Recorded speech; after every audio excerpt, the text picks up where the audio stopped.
Hey, welcome to Life Point. So glad that you're here and you're a part of the Life Point this week. And we are in week 2 of our Don't Stop series. And hope you were a part of Life Point last week. If not, we're going to do a little recap to help you kind of catch up to where we're at. But we're talking about just don't stop it. Don't stop where you're at. Keep moving forward. And we all love to start things. We love to see new things happen in our lives. God puts some kind of this purpose and this passion and this vision inside of us to do something, and we launch out in those things. You know, we start jobs, we start careers, we start school, we start families, marriage. You know, all these different things we start. But what happens along the way so many times is that we end up stopping. We end up stopping before we receive the promise. And what's so important is for us to understand, there's a verse in Hebrews chapter 10, verse 36, it says, you need to persevere so that when you have done the will of God, you will receive what He has promised. You need to persevere. And this is so important because God puts that promise inside of our hearts. We start out, we have this vision, this passion for life, but if we don't learn how to persevere, we will not possess those promises. That's just the reality. Sometimes we think, oh, it's just going to magically happen because God promised it. We've got to persevere. There are times in our lives, as we're in this journey, that we're tempted to stop. There are 3 things that we're going to look at over the next 3 weeks. 2 today that we'll mention that cause us to stop. One is when our perspective is blocked. You know, in the service, we did a little illustration. We put our hands in front of us. You can go ahead and do that maybe in your group. Everybody put your hand in front of your face. All right, you got it? You know, as you start to move that thing out, all of a sudden, you realize your hand isn't that big. But when it's right in front of your face, it's your world, right? And sometimes the things that are going on in your life right now, the things that are going on in your marriage, the things that are happening in your family, things that are going on in your finances, it seems bigger than God. The reality, it's not bigger than God.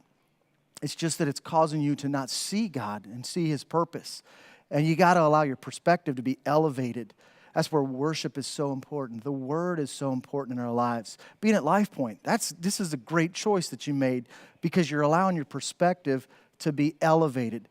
Sometimes we just got to climb over the wall. We got to pull ourselves up and look over and realize that God has made us a promise, and we need to catch sight of that one more time. And so one of the reasons we stop is our perspective gets blocked. You know, we allow the things in our lives to just seem bigger than they really are. And let's keep those things in perspective. The second thing that causes us to stop is when our progress doesn't seem obvious. We talked about how the children of Israel, led by Joshua, how they came into the promised land, and before they possessed it, Joshua met with them and said, okay, we're going to do this. We're going to march around the city, and we're going to do this and all these things. And so the first day it seemed like, man, we're making progress. But all of a sudden what happened is they realized what they did the first day was they just walked around the city. They weren't even allowed to open their mouths. They had to be quiet. And so they walked around the city and then they went home. And sometimes it can seem like that in our lives, that we start out with this ambition and this excitement and this vision, and we're starting to see progress initially, which we all love, right? We love to see those things that we're able to progress in. But as we start to move down that road a little further, we all of a sudden things slow down, or things seem like there's no progress. Where's the progress? And this just didn't happen one day for the priests and the armed guards that were marching around the city. This happened for 6 days. And here's the thing that's important, is that they really didn't know how long they were supposed to do it. We'll talk about that more next week, but for 6 days. And so it seems like sometimes in our lives where we're not making progress. Man, we're just going on a walk, and it seems like there's routine, and it gets old, and it gets dry and boring. But here's the thing that we've got to understand, is that God is still working even when there seems to be no progress. When it seems like the progress isn't obvious, God is working. And maybe the reason God didn't cause the wall to crumble a little bit day after day after day when they walked around, maybe the reason there was seemed like no progress is because He wanted us to trust in His promise, not in our progress. See, we tend to trust in our progress. And we get dependent upon what we see ourselves producing and doing. And God says, listen, I'm the one. Trust my promises. Trust me. I'm working in you. And God had to prepare their hearts. He had to prepare them to take the city, to live in the city. God has to prepare you. He has to prepare me for the promise when we receive that promise and we live in that promise. And so let Him work. Let Him continue to do what He needs to do in us. And here's the thing. Don't stop. Too many people stop.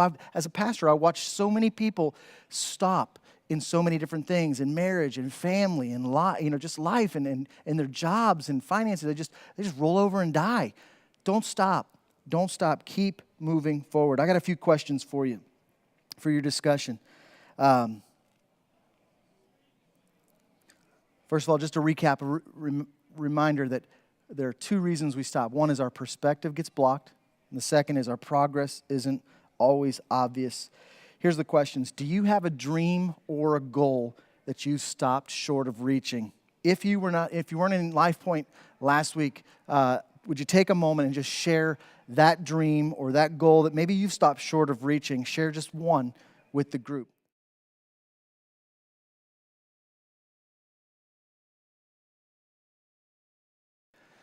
All right, second question.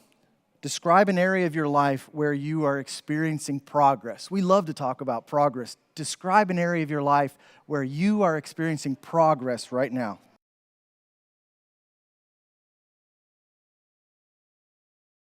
All right, third, describe an area of your life where there might seem to be little or no progress.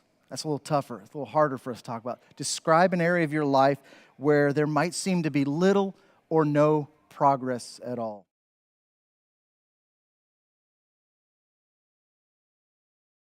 All right, this is important. Do you believe God has given you a promise concerning that area of your life? Do you believe that God's given you a promise concerning that area of your life where you're not seeing the progress?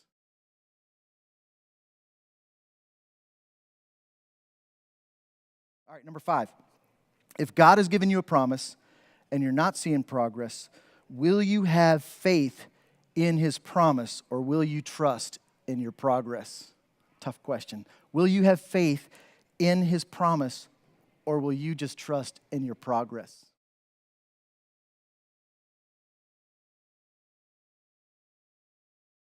All right. Have you ever trusted your progress more than God's promise?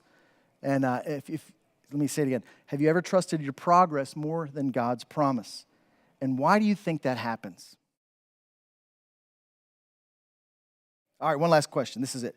Can you identify with Joshua's armed men?